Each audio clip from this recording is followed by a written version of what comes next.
Hello, hello. How are you? How is everyone?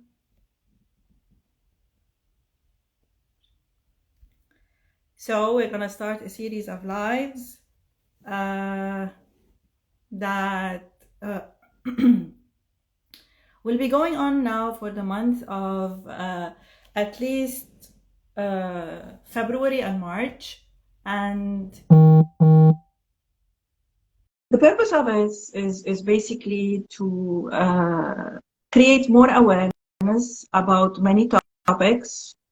Experts from the field will be joining us always, and uh, are going to be talking about very important topics. And I hope that will be sending me topics that are of interest to you, that we can discuss and flourish together moving in the year.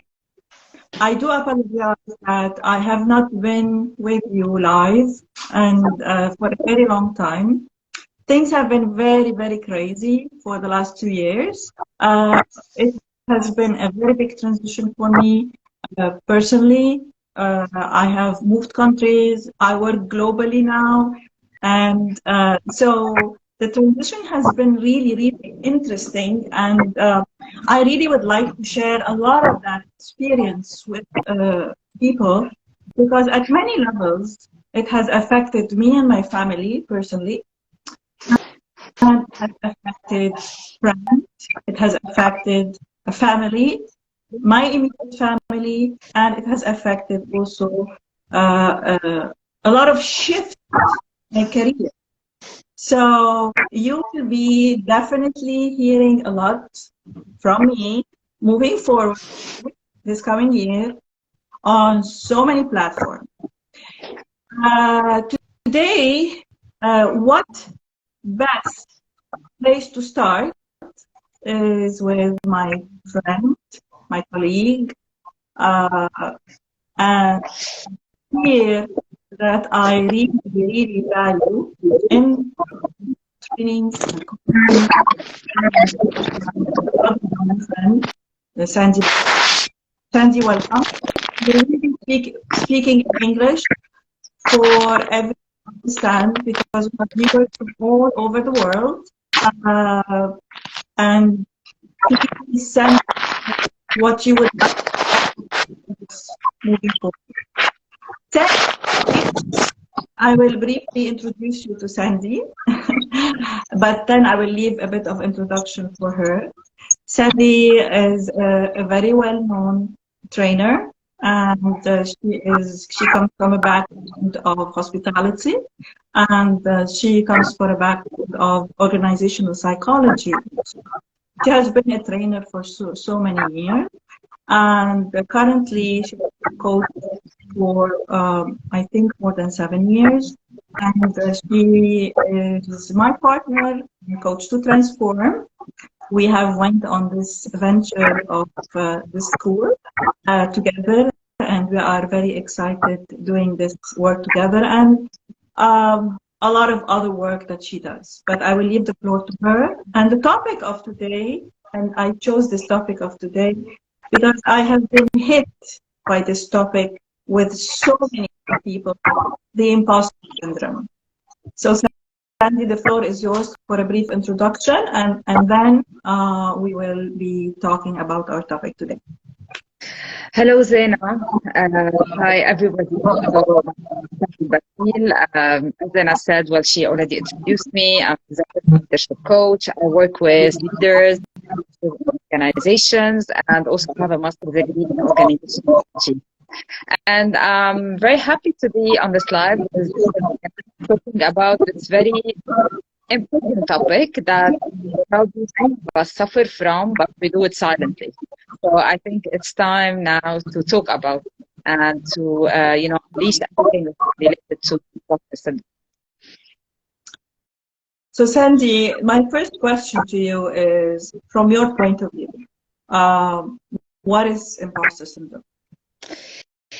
Imposter syndrome is that experience, okay, the feeling that you experience of constantly feeling like a fraud, downplaying your own existence, and always being concerned about being caught up as a fraud.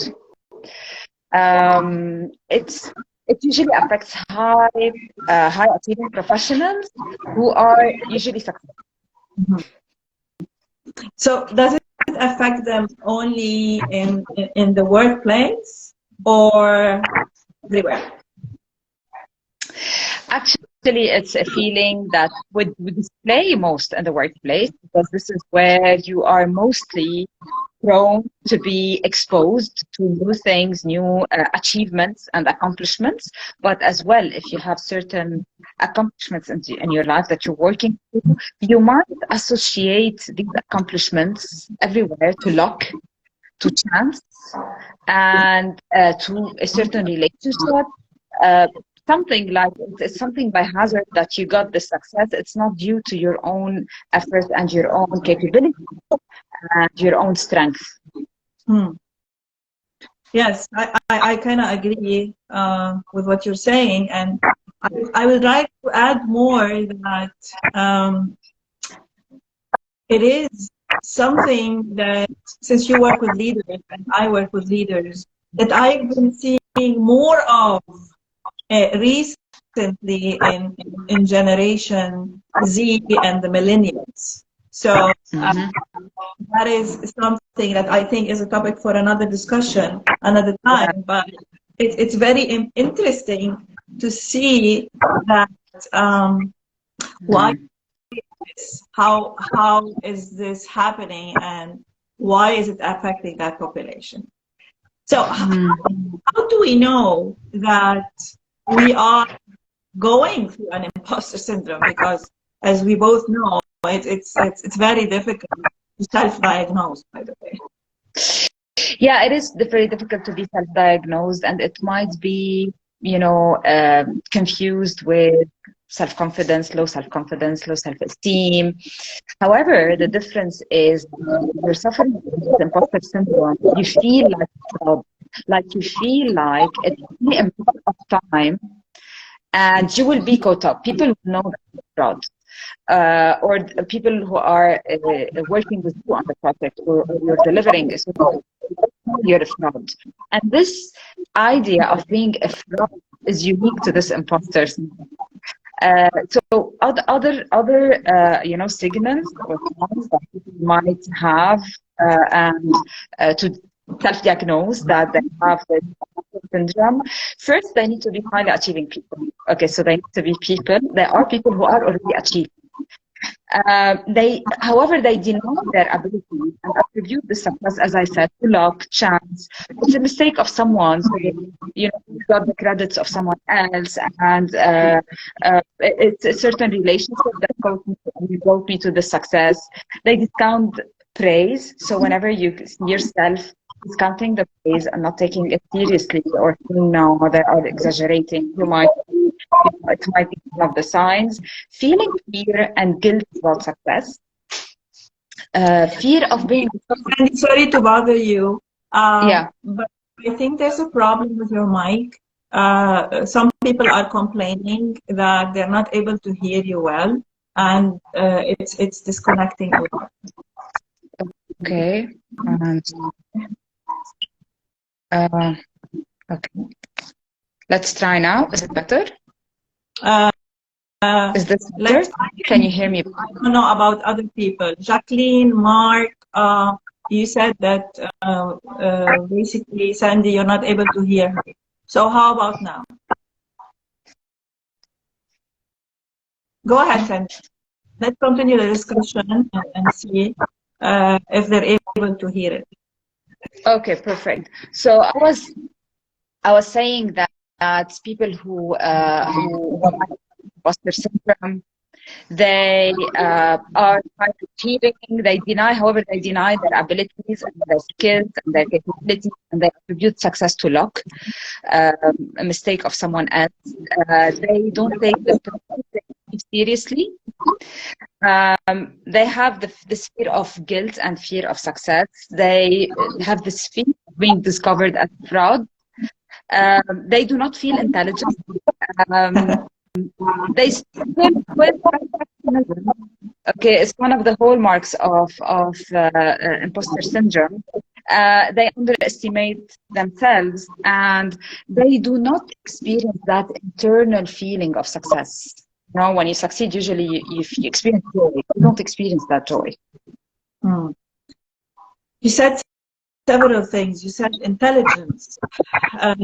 You said lack of self-confidence. You said they don't enjoy that feeling of success, and so this is, however, is something that many people that have lack of self-worth experience. So I think what we need to do today is try to help the people that are watching us just have like a starting point on, okay, so if I have this and this and this and this and this, what do I need to do and what do I need to start with moving forward?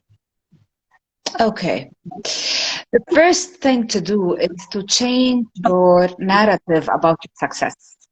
Okay, so instead of, keeping this narrative that I succeeded because of a luck of the mistake of someone else or whatever, change this narrative and attribute the success to yourself.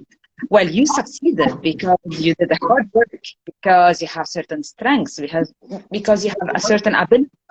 So it all starts with changing the narrative and the self-talk that you have about tips. Second advice I would give, and I believe it's something very powerful that I personally benefit from, is verbalizing it. So find trusted people. Find trusted people. Friends that you can trust, a coach that you can trust, and talk about your feelings.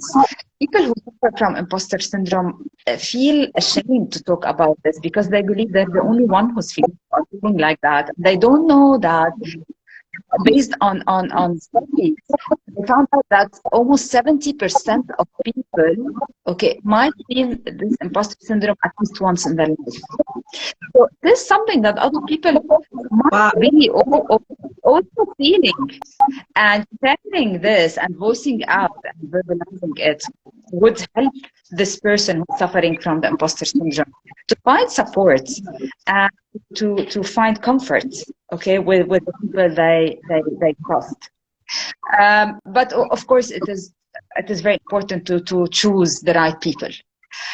The third thing I would advise is to really own their accomplishment, their success. Look back at your success and write down why was this success possible? What did you do to make this success? And whatever you did is something that you own. These are your capabilities. So do own this success and this accomplishment, and don't keep it to hazard or chance, whatever. More? Shall we give more tips? No, it's more than enough. I think that's more than enough. What I would like to add is basically, please, there are many people to reach out to. There are many people to reach out to. Please reach out to them. There are many, if you don't have people that are trusted, and they're telling me to drop my camera a bit because my face doesn't show. So I'm doing that. There are many people to reach out, specifically coaches, psychologists, people in the business that can help you do that. I am sure that from Sandy's perspective and my perspective both, Onward and VSAN and Embrace to Create and a Coach to Transform, we are not advocating or marketing here, but we have teams to help you move forward in that. Because if we are not well diagnosed with that, it is also a very, very big problem. I would add, Zainab, that, sorry, I would add something that a coach would help the person suffering from the imposter syndrome identify his or her own strengths, which is something people having the imposter syndrome feel difficulty have to identify, because as I said, they underestimate their strengths. So a coach can really help them identify these strengths that they have within them, and they can help them identify these automatic negative thoughts that they have in their mind every time they are facing a new project or a new task, or something challenging that will expose them. So a coach can help them identify these negative thoughts, automatic negative thoughts, and change these thoughts and challenge the thoughts and change them. Sandy, they're saying that the sound is not clear again. I will just reiterate a bit what Sandy was saying. Sandy was talking about the coach and the role of the coach in actually helping the client, or helping you if you do have imposter syndrome, in recognizing your strengths. And once you do recognize your strengths, you have the ability to deal with those ANTs, the automatic negative thoughts, that we are all hit with, but sometimes in other people, this becomes more of a problem than others, and sometimes it can end to paralysis. So this was the point that Sandy was adding. This vulnerability of having the ability to actually put yourself out there and say, hey, I am not okay, especially with this. And just saying it is sometimes 50% of the solution. But as Sandy said, it is very important that this should be discussed with people that you really trust, because any faux pas or a movement that is not right will cause deterioration and de-escalation of what's going on with. I would like to ask this, Sandy, and especially Hala, in this era of social media. So how are we impacted by that? Because, you know, especially with our little ones, and I'm not seeing it only with our little ones. I'm seeing it with everyone, with adults, with all generations. So really, what are your thoughts on that? The thing is, I'm not sure if the voice now is better. It should be. Actually, okay. It is. There wasn't. Perfect. The voice is much better. Okay, perfect. Okay, perfect. So social media, what does it do? It magnifies the social comparison. And usually people post on social media their success, their achievements, their happy moments. And you having this imposter syndrome, looking at the social media and seeing the success of others, okay, while at the same time you believe that you are a failure and that you don't have the same abilities as these people, and that your own success is, you know, due to chance. So the overrating or over-evaluation of other people and the under-evaluation of yourself would be accentuated. It would be magnified due to social media. All right. Yeah. I'm asked to be muted when I'm not talking. All right. Okay. Is there any voice in the background when this is happening? Just for me to understand. Let me know. So thank you, Sandy, for that.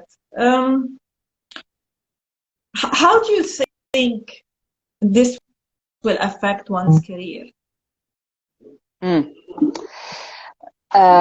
people who suffer from imposter syndrome might go for positions that they are overqualified to, because it's safer, because it will decrease this fear of failure that they have. So they might not take risk. They might not be visible. Okay, they might choose to be behind the scenes, which would definitely affect their careers. So they might be very, and most of the people who suffer from imposter syndrome, as I said, they are highly achieving people and they are successful. So they are sabotaging their own success because of that. So they would choose not to move forward, not to take certain positions, not to be in certain places where they are shown they are out there because of that. Okay. I want to tell everyone that please hit us with your questions when we are talking, when we are not talking. Just let us know and we'll get back to them, if not immediately. And please let us know what is weighing on you in that realm. So I would, sorry, Zena, I would add one thing on when it comes to career as well, that overworking and perfectionism are really the hallmark of imposter syndrome. So, and the idea of the thing of overworking, because I have to overwork in order to achieve more, might lead to burnout. Okay, which would impact also their mental health at work, and they eventually, if they stay at work and being exhausted all the time. And also when it comes to perfectionism, it might be they would be struggling with their own perfectionism, and the people around them might be struggling with their perfectionism. So, and that might indirectly as well impact their career and their growth. I'm smiling at that comment, because if this is the truth, then both you and I are both imposters, because we are both workaholics. So I think there's a truth to that in every one of us that works a lot. But the delineation here between being a workaholic and pushing people and enjoying your successes could be the difference between being that imposter or not. Because when you are an imposter, or you have that syndrome, nothing satisfies you. Like literally nothing satisfies you. When you reach your goals, you just dismiss them. You are not actually celebrating that. We have a couple of questions, Andy. We have a question from actually one of our coaches, one of our own, Ahmad Hazime. He is asking, he says that I may be comparing myself or yourself to idols you have in your domain, might increase this feeling of imposter, and having a mentor might help you overcome that. Actually, Ahmad, people who suffer from imposter syndrome usually look for mentors, okay, in order to feel secure and in order to feel safe, okay, because a mentor makes you feel safe because he can give you advice. What would help you even more than a mentor is working with a coach, because a coach can help you have awareness about the dynamics that are happening in your mind. As I said before, the automatic negative thoughts, the way you are sabotaging your own success, and to identify your own strengths and your own capabilities.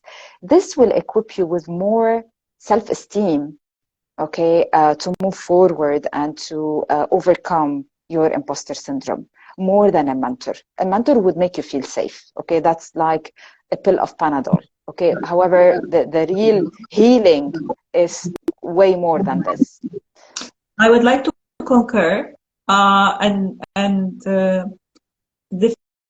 differentiate what a mentor is and what a coach is. So a coach will help you live your life at its best, discovering your strengths, your weaknesses, reaching a goal that you have. A mentor in the coaching industry is helping you mastering your coaching skills.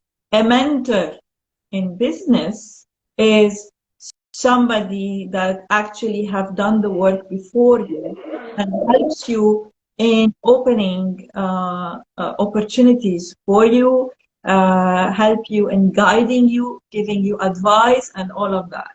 So absolutely, the mentor could be like somebody you look forward to working with as opening opportunities. But as Sandy said, the coach is the place to start, because in coaching, what we're doing, we are actually we're elevating you to be the best version of yourself. Mark has another question, Sandy. As coaches, what exercises or tools do you use when working with a client with imposter syndrome? Great question.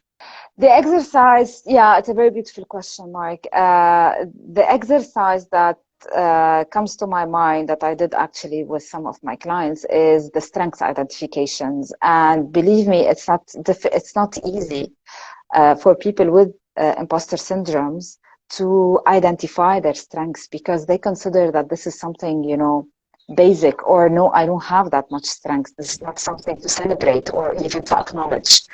So identifying strength and helping them or challenging them to change their automatic negative thoughts, okay, through asking the questions like, what evidence do you have? How do you know? How valid these comments that you have about yourself? You know, challenging these thoughts and changing the narrative are mainly the things that, at least I know, Zena would also add her own experience that might help the people during the coaching and with imposter syndrome. Oops. All right. I totally agree with you, Sandy, and I think the strength test is one of the best tools to do that. Another good test is actually the values clarification. The values clarification is very important, because that test is not done very easily, and it goes across sessions with the clients. And really, for you to understand what are your core values will help you in understanding and elevating who you are as a human being, and that way it will conquer your imposter syndrome. Our life is coming to an end. It was very, very fast. We still have questions. Yes, I know. Questions, Zena. Let me see. My producer, we have Carla and Naila. Yes, asked me to limit it to 30 minutes, but I am going to go over that. Carla is asking, where does it usually come from? The main source is family dynamics. How you were brought, how you were raised to, you know, if in the family there were some lack of communication, the high expectations from you, you were expected to work hard to please everybody, narcissistic family dynamics, codependent family dynamics. Based on research, these might be a source, and there is of course more family dynamics issues. These can be a source of imposter syndrome. The other question is, how close is imposter syndrome correlated to self-esteem and self-worth? Yeah, very, very, very highly correlated, actually. Highly correlated, because people who suffer from imposter syndrome usually have low self-esteem and low self-worth. Okay, no more questions, I think.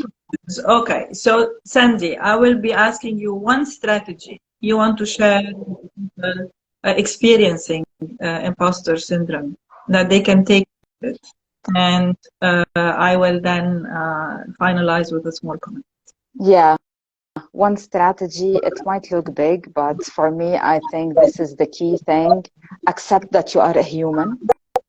Accept that as a human, you do have strengths like you have the weakness. So don't look only at your weaknesses and don't try to perfect them. Okay, we all do mistakes. It's okay. Instead of putting all this effort on overworking and making everything perfect, good enough is good enough. Okay, when it comes to work, and try to take care of yourself, enjoy life, and really enjoy your achievements. So one of the things that I might advise you is take a piece of paper and write down, what did you achieve during the last 2 years? Okay, what are these achievements, regardless if you think they are luck or not luck, due to luck or not, what are they? And discuss them with other people. And one more tip, voice it out, verbalize it with people that you trust. Thank you, Sandy. I would like to add that this is a journey. This is a journey. It is not something that you will finish with like in 6 months or 3 months and like, yeah, I will deal with my imposter syndrome and I will be done with it and I will be done. There is lapse, there is relapse. There are many reasons why this happens. There is an openness that you need to have for you to start kicking off this journey. This little time that we have together today, Sandy and I, was just to open the light on this syndrome that we both have been seeing affecting many people in many places. And I hope, Hickey, we gave you just a bit of food for thought.